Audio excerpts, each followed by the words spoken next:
Welcome to Puton. This is for the second part of your Reviewing Systems of Linear Equations project. In this part, I want you to use your creativity and your individuality to decide which method is the best method: graphing, substitution, or elimination. You can do this project alone or with a partner. But before I get you started on the project, I want to teach you a little bit about Puton, what they have to offer, and what I'll be expecting to see from the rubric. So it'll probably be helpful if you go through this video while having a rubric next to you so that you can note any things that you need to. So to start, we're going to hit create. They tell you 7 clicks, so we'll go through those first. First, they're talking about choosing an object from the library. Please note you have text effects, image holders, animation, props, backgrounds, markers, and more. We're in the Picto one. If you want to purchase more, you can have premium options, but I'm not going to require that for your project. So let's start by clicking an animation. So you can make them enter the screen and stay on the screen for as many seconds as you want. So we're going to have them enter by dragging here. Then you can have them enter from the right, the left, wherever. Then you can add hand effects if you wanted to.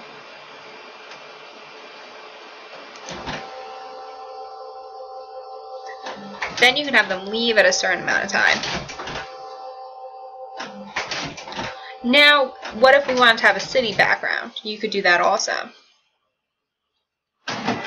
Now, if you wanted to see what the whole thing looked like, you can always press play. And you can do that at any time.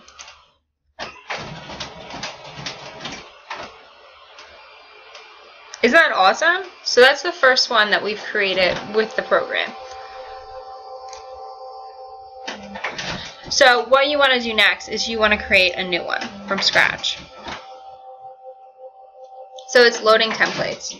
You pick any template you want, I would suggest picking and playing around with it. I wouldn't pick a blank one. Make sure that once you get into it that the free options are there. I made mine with Maker Style. Just hit go from here. So it says it's loading awesomeness. So we'll just wait a second while it does that. Every computer is different, so just be patient. So it's loading all your great things. Just X that out. If you want to delete anything, you can just hit the backspace button. You don't need any of these. I think I'll keep the sun. I like the sun. Alright, so the first thing on your rubric, it says, must have at least 4 slides. So how do you come up with the slides? Very similar to PowerPoint.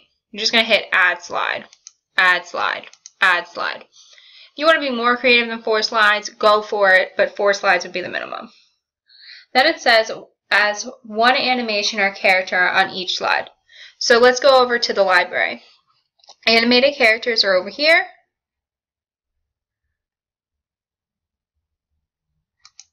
So you could pick this one.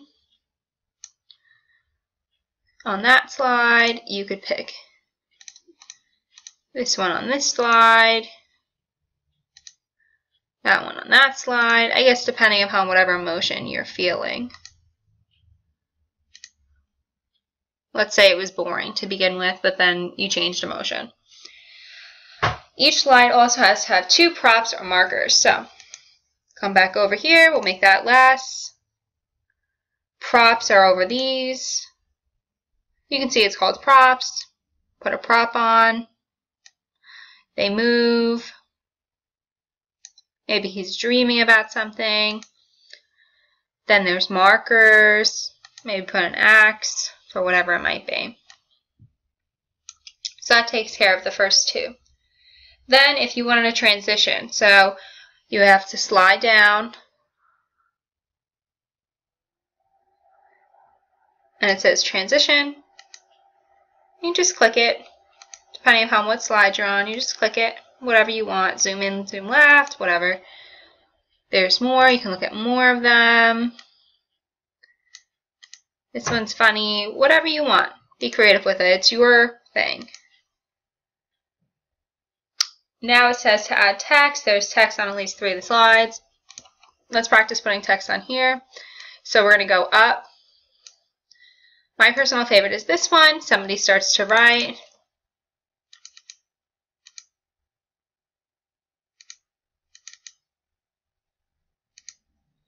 Go in here and we can edit it by hitting that pencil. So I am Miss W. Apply. Miss W seems sad today.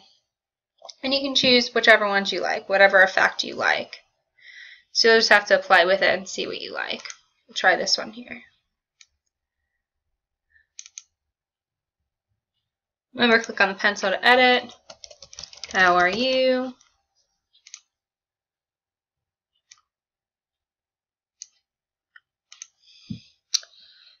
Okay, and then to do a voiceover, you're just going to hit sound. And then you would hit record, and it would record the voice over.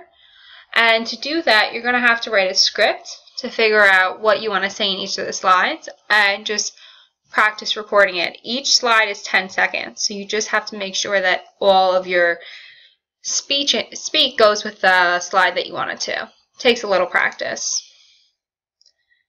Okay, and then when you want to export, you're going to hit download to YouTube. Just download to YouTube here. Hit next. Mine has my email already attached to it because I've done this. Hit next. Hit next again. So you might want to title this. I'm going to title this Practice for Students. Publish. And that's all. Oh, we'd have to select a category. Private. Category. Education.